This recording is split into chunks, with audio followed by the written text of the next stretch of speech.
তাহলে এতক্ষণ আমরা কি বললাম উদ্ভিদ সারির তত্ত্ব নিয়ে। এখন আসি উদ্ভিদ সারির তত্ত্ব একটা বিশাল বড় চ্যাপ্টার। তো আমাদের কিন্তু এখানে একাডেমিক সবটা চ্যাপ্টার পড়ার প্রয়োজন নেই। আমরা সেগুলাই পড়বো যেগুলো হচ্ছে আমাদের পড়ার জন্য অত্যন্ত প্রয়োজনীয়। এখন আসি পত্ররন্ধ্রের খোলা এবং আ বন্ধ হওয়ার উপর নির্ভর করে প্রসাধনের হার। প্রসাধন কি এটা আমরা একটু পরে জানতেছি। এছাড়া প্রসাধনের হার পাতার চারপাশের আবহাওয়া, আর্দ্রতা, তাপমাত্রা, বাতাস এবং সূর্যালোকের পরিমাণের উপর নির্ভর করে। প্রসাধন মানে হচ্ছে উদ্ভিদ তার প্রয়োজনীয় অতিরিক্ত গ্রহণ করা পানি যখন পাতার মাধ্যমে বা উদ্ভিদের অন্যান্য অঙ্গ-প্রত্যঙ্গের মাধ্যমে বের করে দেয় সেটাই হচ্ছে প্রসাধন প্রক্রিয়া।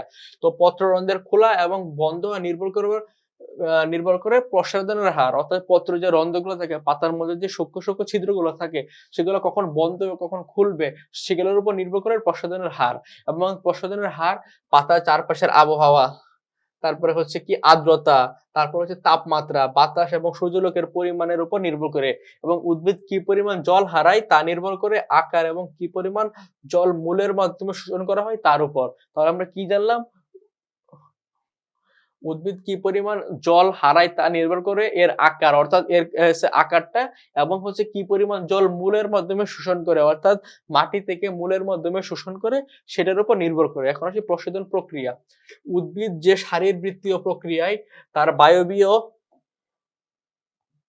অঙ্গের মাধ্যমে সংস্কৃত অতিরিক্ত পানি বাষ্পাকারে বের করে তা হচ্ছে প্রসাধন প্রক্রিয়া। অর্থাৎ কি আমরা যদি আমাদের হিউম্যান বডির কথা চিন্তা করি, আমরা কি যখন আমরা আমাদের পানি গ্রহণ করি তখন একটা নির্দিষ্ট সময় পর, পর আমরা ইউরিন পাস করে দিই। অর্থাৎ এই ইউরিনটা হচ্ছে আমাদের শরীরে অপ্রয়োজনীয় বা ক্ষতিকর বা এটা আমাদের তখন প্রয়োজনে পড়তেছে না। ঠিক তেমনভাবে উদ্ভিদেও তো অনেক সময় দেখা যায় তাদের প্রয়োজনের অতিরিক্ত পানি গ্রহণ করে মূলের মাধ্যমে। তখন এই যে মানে যে বিভিন্ন বায়বীয় অঙ্গের মাধ্যমে যে তার অতিরিক্ত পানি বাষ্পাকারে বের করে দেয় সেটাকে বলা হয় কি প্রস্বেদন। এবং পত্ররন্ধ্রের সাথে যুক্ত কোষ। গার্ড কোষ হলো শিম আকৃতির কোষ। কি আকৃতির কোষ? শিম আকৃতির কোষ যা পত্ররন্ধ্র। গার্ড কোষ পত্ররন্ধ্রের মাধ্যমে ছিদ্র খোলা এবং বন্ধ করে উদ্ভিদের পাতার গ্যাসীয় বিনিময়ে গুরুত্বপূর্ণ ভূমিকা পালন করে। তাহলে প্রসাধনের পরেরটাই টপিকটা কি হচ্ছে পত্ররন্ধ্রের সাথে যুক্ত কোন কোষটা? পত্ররন্ধ্রের সাথে যুক্ত যে কোষটা সেটা হচ্ছে গার্ড কোষ। সেটা হচ্ছে গার্ড কোষ এবং এটা কি আকৃতির হয়? শিম আকৃতির। শিম মানে কি? বিন।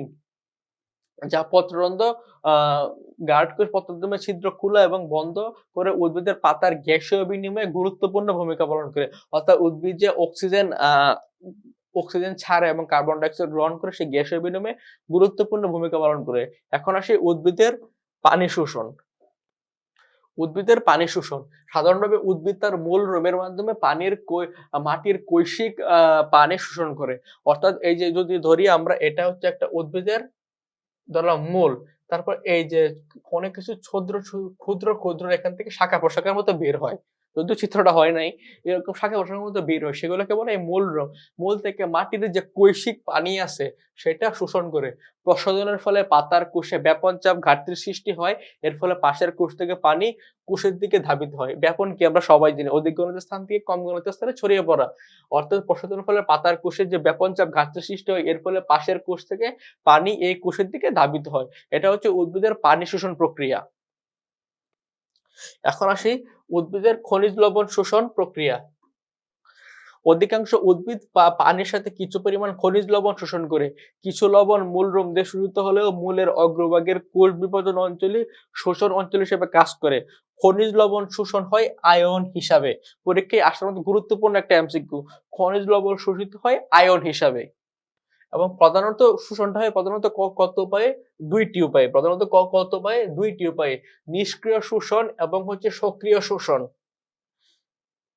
পরীক্ষায় আসার মধ্যে একটা গুরুত্বপূর্ণ এমসিকিউ যে উদ্ভিদ যে খনিজ লবণ শোষণ করে সেটা কয়টা মাধ্যমে শোষণ করে? ২ টা মাধ্যমে। একটা হচ্ছে নিষ্ক্রিয়, একটা হচ্ছে সক্রিয়। তো প্রথমে আমরা জানবো কি? নিষ্ক্রিয় শোষণ বা প্যাসিভ অ্যাবজর্পশন। Passive absorption. উদ্ভিদের এই প্রক্রিয়ায় মূল রোম ইমবাইবেশন ও অবিশ্রবণ প্রক্রিয়ায় লবণ শোষণ করে কোনো বিপাকীয় শক্তির প্রয়োজন হয় না। উদ্ভিদ এই প্রক্রিয়ায় মূল রোম ইমবাইবেশন ও অবিশ্রবণ প্রক্রিয়ায় লবণ শোষণ করে কোনো প্রকার বিপাকীয় শক্তির প্রয়োজন হয় না। এটা হচ্ছে নিষ্ক্রিয় শোষণের ক্ষেত্রে। আর সক্রিয় শোষণ বা অ্যাক্টিভ অ্যাবজর্পশনের ক্ষেত্রে কি হয়? সক্রিয় শোষণে খনিজ লবণ পরিবহনের জন্য কোষে উৎপন্ন বিপাকীয় শক্তির প্রয়োজন হয়। বিপাকীয় শক্তির প্রয়োজন হয়। তাহলে আমরা যখন নিষ্ক্রিয় শোষণ এবং সক্রিয় শোষণ দুইটার বেসিক পার্থক্য করব, তখন এখানে বেসিক জিনিসটা কি হবে? বিপাকীয় শক্তি। যেটা নিষ্ক্রিয় মানে হচ্ছে কম কর্মক্ষম, সেক্ষেত্রে বিপাকীয় শক্তির প্রয়োজন হবে না। কিন্তু যখন সক্রিয় শোষণের ক্ষেত্রে চিন্তা করব, এখানে খনিজ লবণ পরিবহনের ক্ষেত্রে বিপাকীয় শক্তির প্রয়োজন হবেই হবে। তাহলে বেসিক পার্থক্য আমরা বুঝতে পারছি কোনটা কি শোষণ। তারপরে আসি সালোক সংশ্লেষণ কি। সালোক সংশ্লেষণ কি? সালোক সংশ্লেষণ এমন একটা টার্ম যেটা আমরা ছোটবেলা থেকে পরে সবাই অভ্যস্ত। যে জৈব রাসায়নিক প্রক্রিয়ার মাধ্যমে সবুজ উদ্ভিদ সূর্যালোকের উপস্থিতিতে পরিবেশের বায়ুমণ্ডল থেকে গৃহীত কার্বন ডাই অক্সাইড ও মূল দ্বারা শোষিত জলের বিক্রিয়ায় শর্করা জাতীয় খাদ্যের সংশ্লেষ ঘটে এবং কার্বন ডাই অক্সাইড সমপরিমাণ অক্সিজেন নির্গত হয়, তাকে সালোক সংশ্লেষণ বলে। এটা হচ্ছে বুকিশ ডেফিনিশন। এখন আমরাও সালোক সংশ্লেষণ বলতে আমরা কি বুঝি? আমাদের যেমন খাবারের প্রয়োজন হয়, আমাদের স্বাভাবিক চলাফেরা, শক্তি উৎপাদন, রোগ প্রতিরোধ ক্ষমতার জন্য উদ্ভিদ জীব, যেমন উদ্ভিদের প্রাণ আছে, এই কথা প্রথমে আবিষ্কার করেন কি জগদীশ চন্দ্র বসু, একে জিকে বলে দিলাম। ঠিক তেমনভাবে যার প্রাণ আছে তার অবশ্যই তার জীবন ধারণের জন্য খাদ্য প্রয়োজন হয়, এবং উদ্ভিদের বেসিক খাদ্য ধারণের প্রক্রিয়া হচ্ছে সালোক সংশ্লেষণ। অর্থাৎ উদ্ভিদ তার পাতা এবং অন্যান্য অঙ্গ প্রত্যঙ্গের মাধ্যমে যখন সূর্যালোক থেকে কার্বন মানে শক্তি শোষণ করে শর্করা জাতীয় খাদ্যের সংশ্লেষ ঘটায় এবং যে কার্বন ডাই অক্সাইড গ্রহণ করে সে পরিবেশ থেকে তার সমপরিমাণ অক্সিজেন ছেড়ে দেয়, যেটা আমরা গ্রহণ করি, সেটাকে বলা হয় সালোক সংশ্লেষণ। এখন আসি সালোক সংশ্লেষণ কোথায় ঘটে, বা সালোক সংশ্লেষণের যে ইংরেজি শব্দ আছে সেটাকে বলা হয় ফটোসিনথেসিস। সালোক সংশ্লেষণ প্রক্রিয়াটি শুরু থেকে শেষ পর্যন্ত ক্লোরোপ্লাস্ট নামক সাইটোপ্লাজম অঙ্গাণুতে গঠিত থাকে। এটা কিন্তু আমি প্রথম লেকচারে বলে দিয়েছিলাম যে ক্লোরোপ্লাস্টের কাজ কি কি। তো সালোক সংশ্লেষণ প্রক্রিয়াটি শুরু থেকে শেষ পর্যন্ত ক্লোরোপ্লাস্ট নামক সাইটোপ্লাজমিক অঙ্গাণুতে ঘটে থাকে। ক্লোরোপ্লাস্ট থেকে সবুজ শৈবাল। ক্লোরোপ্লাস্ট কোথা থেকে? সবুজ শৈবাল, ব্রায়োফাইটস, টেরিডোফাইটস, জিমনোস্পার্ম এবং অ্যাঞ্জিওস্পার্ম উদ্ভিদে। ক্লোরোপ্লাস্ট মানে কি? রঙিন জিনিস। তো ক্লোরোপ্লাস্ট কোথা থেকে? সবুজ শৈবাল, ব্রায়োফাইটস, টেরিডোফাইটস, জিমনোস্পার্ম এবং অ্যাঞ্জিওস্পার্ম উদ্ভিদে। তবে সায়ানোব্যাকটেরিয়াতে ক্লোরোপ্লাস্ট নেই। কোথায় তাহলে ক্লোরোপ্লাস্ট নেই? সায়ানোব্যাকটেরিয়াতে। তবে থাইলাকয়েডের গায়ে ফটোসিনথেটিক পিগমেন্ট থাকে। অন্যান্য কিছু শৈবাল যেমন লোহিত শৈবাল, বাদামি শৈবাল, পিগমেন্ট সমূহ ক্রোমাটোফোর নামক অঙ্গাণুতে ক্লোরোপ্লাস্ট থাকতে পারে। তাহলে কোথায় নাই এবং কোথায় আছে আমরা কি বুঝতে পারছি সবাই? আশা করি বুঝতে পারছি। এগুলো জাস্ট হচ্ছে তোমার মুখস্থ করা জিনিস। কোথায় ক্লোরোপ্লাস্ট থাকে, কোথায় থাকে না, কোথায় অল্প পরিমাণে থাকে। এখন হচ্ছে উদ্ভিদের সালোক সংশ্লেষণের স্থান। আমরা অনেক সময় মনে করি উদ্ভিদ কেবল পাতার মাধ্যমে তার সালোক সংশ্লেষণ প্রক্রিয়া শুরু করে। এখন আমরা আসি কোথায় কোন উদ্ভিদ কোন জায়গা থেকে সালোক সংশ্লেষণ প্রক্রিয়া সম্পন্ন করে। যেরকম মানুষ যেভাবে খাবার খায়, বাঘ কিন্তু এভাবে খাবার খায় না, বা বাঘ যেভাবে খাবার খায়, বিড়াল বা পাখি কিন্তু এভাবে খাবার খায় না। প্রত্যেকটা প্রজাতি ভেদে তাদের খাবার গ্রহণ প্রক্রিয়া এবং শারীরবৃত্তীয় প্রক্রিয়ার মধ্যে ভিন্নতা আছে। ঠিক তেমনভাবে উদ্ভিদের সালোক সংশ্লেষণের স্থান যদি আমরা চিনি, গুলঞ্চ এবং অর্কিড যে উদ্ভিদ আছে সেটা করে মূল থেকে, লাউ বা ফণিমন সাগরে কাণ্ড দিয়ে, সবুজ পাতা দিয়ে, ফুলের সবুজ বৃতি করে বৃতি দিয়ে, আতা, কাঠালি চাপার সবুজ দল করে তাদের দল দিয়ে, কাঁচা ফলের ত্বক করে তাদের ত্বক দিয়ে। অর্থাৎ এই উদ্ভিদের অংশগুলা তার উদ্ভিদের এই অংশ দিয়ে সালোক সংশ্লেষণ প্রক্রিয়া সম্পন্ন করে। পাতা হচ্ছে সালোক সংশ্লেষণের প্রধান অঙ্গ। তারপরে সালোক সংশ্লেষণের প্রধান স্থান হচ্ছে মেসোফিল কলা। সালোক সংশ্লেষণকারী অঙ্গাণু হচ্ছে ক্লোরোপ্লাস্ট। সালোক সংশ্লেষণের আলোক বিক্রিয়ার ঘটনাস্থল হচ্ছে ক্লোরোপ্লাস্টের গ্রানা, এবং সালোক সংশ্লেষণের অন্ধকার বিক্রিয়ার ঘটনাস্থল হচ্ছে ক্লোরোপ্লাস্টের স্ট্রোমা। সালোক সংশ্লেষকারী রঞ্জক হচ্ছে ক্লোরোফিল। ক্লোরোপ্লাস্ট থেকে ক্লোরোফিল আসছে, এবং সালোক সংশ্লেষণে সক্ষম প্রাণী হচ্ছে ইউগ্লিনা ক্রাইসেমিবিয়া। এখন পরীক্ষায় কিন্তু প্রশ্ন করে বিভিন্ন এক্সেপশনাল গুলো নিয়ে। আমরা জানি সালোক সংশ্লেষণ সাধারণত উদ্ভিদ করে থাকে, কিন্তু কিছু প্রাণীও করে থাকে। এগুলো সংখ্যায় খুবই কম। যেগুলো সংখ্যায় কম এগুলো টিচারদের সবচেয়ে বেশি প্রিয় পরীক্ষায় দেওয়ার জন্য। সেটা হচ্ছে ইউগ্লিনা এবং ক্রাইসেমিবা। এবং সালোক সংশ্লেষণে অক্ষম উদ্ভিদ মানে কোনগুলো সালোক সংশ্লেষণ করতে পারে না, একটা হচ্ছে ছত্রাক, একটা হচ্ছে স্বর্ণলতা। কেন পারে না? আমরা যারা ছত্রাক চিনি বা মাশরুম চিনি এগুলো কিন্তু সাদা রঙের, অর্থাৎ এগুলো হচ্ছে বর্ণহীন। এদের দিয়ে ক্লোরোপ্লাস্ট নাই বলেই এরা সালোক সংশ্লেষণে অংশগ্রহণ করতে পারে না।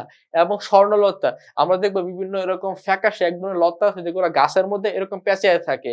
তো এগুলা হচ্ছে উদ্ভিদ হওয়া সত্ত্বেই সালোক সংশ্লেষণ করতে পারে না, কিন্তু ইউগ্লিনা এবং ক্রাইসামিবা প্রাণী হওয়া সত্ত্বেও এরা সালোক সংশ্লেষণ করতে পারে। তাহলে ক্লিয়ার বিষয়গুলা? I think clear.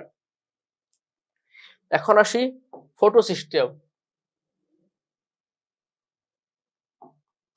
Photo system photo system photo system দুই প্রকার, একটা ফটো সিস্টেম 1, একটা ফটো সিস্টেম 2। ফটো সিস্টেম 1 এর বিক্রিয়া কেন্দ্রে ক্লোরোফিল অণুটি 700 ন্যানোমিটার তরঙ্গ দৈর্ঘ্যের আলোক দৈর্ঘ্যকে প্রবলেশন করে, তাই একে P700 বলা হয়। তাহলে কি ফটো সিস্টেম 1 এর যে ক্লোরোফিল অণু সেটি কত ন্যানোমিটার দৈর্ঘ্যের আলোক তরঙ্গ শোষণ করে? 700 ন্যানোমিটার। তাই একে P700 বলা হয়। পরীক্ষায় আসছে যে P700 কেন বলা হয়? কারণ সে 700 ন্যানোমিটার দৈর্ঘ্যের তরঙ্গ দৈর্ঘ্যের আলোক তরঙ্গ শোষণ করতে পারে।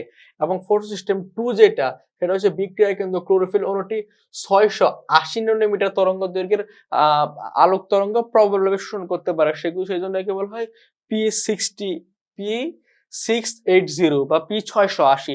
অর্থাৎ এগুলা নির্ভর করে সে কত দৈর্ঘ্যের তরঙ্গ দৈর্ঘ্যে আলোক শোষণ করতে পারে। এবং হচ্ছে ফটো সিস্টেম 1 এবং 2 এর মধ্যে পার্থক্য। ফটো সিস্টেম 1 এবং 2 এর মধ্যে পার্থক্য। ফটো সিস্টেম 1 এ ক্লোরোপ্লাস্টের গ্রানার থাইলাকয়েড পর্দার বাইরের দিকে অবস্থিত। ফটো সিস্টেম 2 হচ্ছে ভেতরের দিকে অবস্থিত। ক্লোরোফিল, এখানে ক্লোরোফিল S700 এটা হচ্ছে 680, অর্থাৎ সেগুলো হচ্ছে তরঙ্গ দৈর্ঘ্যের উপর নির্ভর করে। তারপরে হচ্ছে সম্পর্ক। ফটো সিস্টেম 1 চক্রীয় এবং অচক্রীয় ফটোফসফোরাইলেশনের সাথে সম্পর্কযুক্ত, আর এটা শুধু অচক্রীয়। এটা কেবল অচক্রীয়। তাহলে ফটো সিস্টেম কি? শুধু অচক্রীয় ফটোফসফোরাইলেশনের সাথে সম্পর্কযুক্ত। এখন হচ্ছে পরিমাণ। ফটো সিস্টেম 1 এ অপেক্ষাকৃত বেশি ক্লোরোফিল থাকে, আর ফটো সিস্টেম 2 এ অপেক্ষাকৃত কম থাকে। পার্থক্যের ক্ষেত্রে মজার বিষয় কি জানো? যদি একটা কম থাকে তার মানে পরেরটা বেশি, যদি এটা কম থাকে সেটা বেশি, আর যদি এটা বেশি থাকে তার মানে পরেরটা কম। এটা লম্বা হলে ওইটা খাটো, এটা খাটো হলে ওইটা লম্বা। এটা হচ্ছে পার্থক্যের একটা মজার জিনিস। তারপর NADP।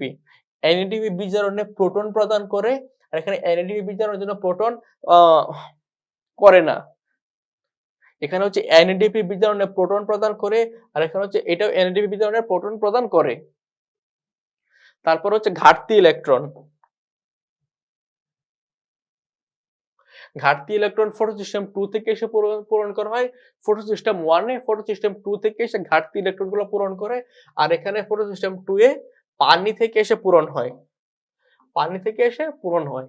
এবং ফটোলাইসিস, ফটো সিস্টেম 1 এ হচ্ছে এটি ফটোলাইসিস সাথে সংযুক্ত নয়, আর এখানে হচ্ছে এতে সংযুক্ত পানি বিশ্লেষণকারী এনজাইম এবং প্রাণী বিশ্লেষিত হয়ে ইলেকট্রন, প্রোটন এবং অক্সিজেন তৈরি করে। ক্লিয়ার সবার কাছে? ফটো সিস্টেম 1 এবং ফটো সিস্টেম 2 এর মধ্যে পার্থক্য খুবই ইজি। এখন আমরা আসি সালোক সংশ্লেষণ প্রক্রিয়ার কৌশল। এখানেও দুইটা কৌশল। কয়টা কৌশল?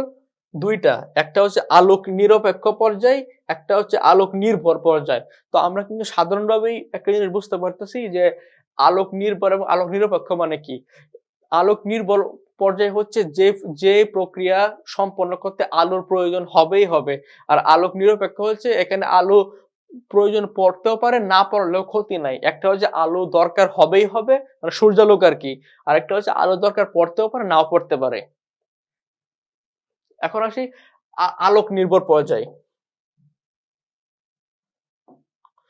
আলোক নির্ভর পর্যায়ে দিনের বেলায় সূর্যের আলোর উপস্থিতি এই পর্যায়ে সম্পন্ন হয়। এটা আমাদের কমন সেন্স। যেহেতু আলোক নির্ভর পর্যায় এবং সূর্যালোক সাধারণত দিনের বেলায় থাকে, এইজন্য আলোর উপস্থিতি এই পর্যায়ে সম্পন্ন হয়। এই পর্যায়ে আলো অপরিহার্য। খুবই গুরুত্বপূর্ণ এমসিকিউ। আলোক নির্ভর পর্যায়ে আলো অপরিহার্য। এবং এই পর্যায়ে উদ্ভিদের পাতার ক্লোরোফিল সৌরশক্তিকে শোষণ করে রাসায়নিক শক্তিতে পরিণত করে। তাহলে কি করে? সৌরশক্তিকে শোষণ করে রাসায়নিক শক্তিতে রূপান্তর করে। কোন পর্যায়ে? আলোক নির্ভর পর্যায়ে। এখন আসে আলোক নিরপেক্ষ পর্যায়ে। সবুজ উদ্ভিদে কার্বন ডাই অক্সাইড বিজারণের 3টি গতিপথ শনাক্ত করা হয়েছে। আলোক নিরপেক্ষ পর্যায়ে কয়টা গতিপথ? একটা হচ্ছে ক্যালভিন চক্র, একটা হচ্ছে হ্যাসো স্ল্যাক চক্র, আরেকটা হচ্ছে ক্রেসোলেসিয়ান এসিড বিপাক বা CAM। CAM এগুলো অনেক বড় টপিক, কিন্তু আমাদের পরীক্ষায় এমসিকিউ আসার মতো হচ্ছে আমরা 3টা চক্রের নাম জানবো। আলোক নিরপেক্ষ পর্যায়ে 3টা চক্র আছে। একটা হচ্ছে ক্যালভিন চক্র বা C3 চক্র। ক্যালভিন চক্রকে আমরা বলা হয় C3 চক্র।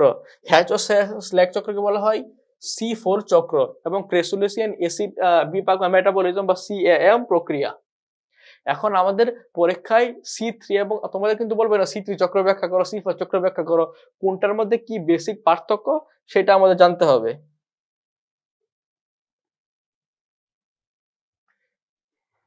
এখন আমরা C3 এবং C4 চক্র সম্পর্কে জানবো। তো এখানে C দিয়ে বোঝা যায় কার্বন, অর্থাৎ C3 এর মধ্যে হচ্ছে কার্বন 3টা, ওটা 4টা। এটা আমরা কমন সেন্সে আমরা আগে আইডিয়া নিয়ে রাখি। এখন আসে C3 উদ্ভিদ। এখন আছে তাপমাত্রা। C3 উদ্ভিদে উচ্চ তাপমাত্রা খাপ খাইয়ে নিতে সক্ষম নয়, C4 উদ্ভিদ উচ্চ তাপমাত্রায় খাপ খাইয়ে নিতে সক্ষম। তাহলে আমরা যেটা বুঝতে পারতেছি, C4 উদ্ভিদগুলো সাধারণত মরুভূমি রিলেটেড উদ্ভিদ, কারণ আমরা জানি মরুভূমিতে প্রচুর পরিমাণ উত্তাপ থাকে। তো তার মানে C3 উদ্ভিদ উচ্চ তাপমাত্রায় খাপ খাইয়ে নিতে সক্ষম নয়, কিন্তু C4 উদ্ভিদ সক্ষম। ক্র্যাঞ্চ অ্যানাটমি। C3 উদ্ভিদের ক্ষেত্রে পাতার বান্ডল শীটকে ঘিরে মেসোফিল কোষের কোনো পৃথক স্তর থাকে না, কিন্তু C4 উদ্ভিদে পাতার বান্ডল শীটকে ঘিরে অরীয়ভাবে সজ্জিত মেসোফিল কোষের ঘনস্তর বিদ্যমান, যেটাকে বলা হয় ক্র্যাঞ্চ অ্যানাটমি, যেটাকে বলা হয় ক্র্যাঞ্চ অ্যানাটমি।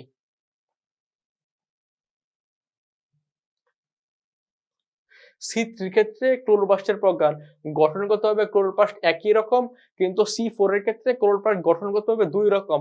একটা গ্রানাযুক্ত মেসোফিল ক্লোরোপ্লাস্ট, আরেকটা হচ্ছে গ্রানাবিহীন বান্ডলশীট ক্লোরোপ্লাস্ট। এবং কার্বন ডাই অক্সাইড, C3 উদ্ভিদের ক্ষেত্রে সালোক সংশ্লেষণের জন্য বায়ুমণ্ডলে কার্বন ডাই অক্সাইডের প্রয়োজন, ঘনত্ব কমপক্ষে 50 ppm প্রয়োজন হয়। C4 এর ক্ষেত্রে ঘনত্ব কমপক্ষে 0.10 বা 0.10 ppm প্রয়োজন হয়। ppm মানে হচ্ছে পার্টস পার মিলিয়ন।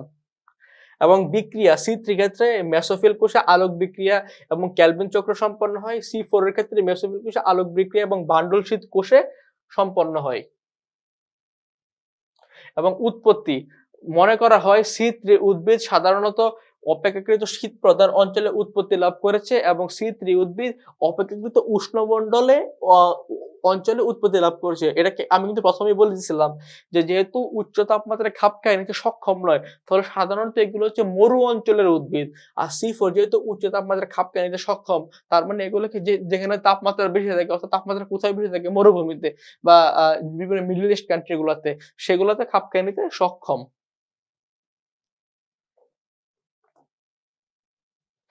এবং সালোক সংশ্লেষণের হার, C3 উদ্ভিদের সালোক সংশ্লেষণের হার কম এবং C4 উদ্ভিদের সালোক সংশ্লেষণের হার সবচেয়ে বেশি। তার মানে সবচেয়ে কম কোনটাই? C3, সবচেয়ে বেশি কোনটাই? C4। এখন আসি অক্সিজেন। স্বাভাবিকভাবে C3 উদ্ভিদে 1% এর বেশি অক্সিজেনের উপস্থিতিতে সালোক সংশ্লেষণের বাধাপ্রাপ্ত হয়, কিন্তু এখানে অক্সিজেনের C4 এর ক্ষেত্রে অক্সিজেনের উপস্থিতিতে সালোক সংশ্লেষণ বাধাপ্রাপ্ত হয় না। তার মানে কি C3 হচ্ছে যদি অক্সিজেনের উপস্থিতি 1% এর বেশি হয় তাহলে বাধাপ্রাপ্ত হবে, কিন্তু মানে C4 এর ক্ষেত্রে যদি অক্সিজেনের উপস্থিতি অতিরিক্ত হয় তাও বাধাপ্রাপ্ত হবে না। এখন আমরা আসি সবচেয়ে গুরুত্বপূর্ণ, সেটা হচ্ছে উদাহরণ।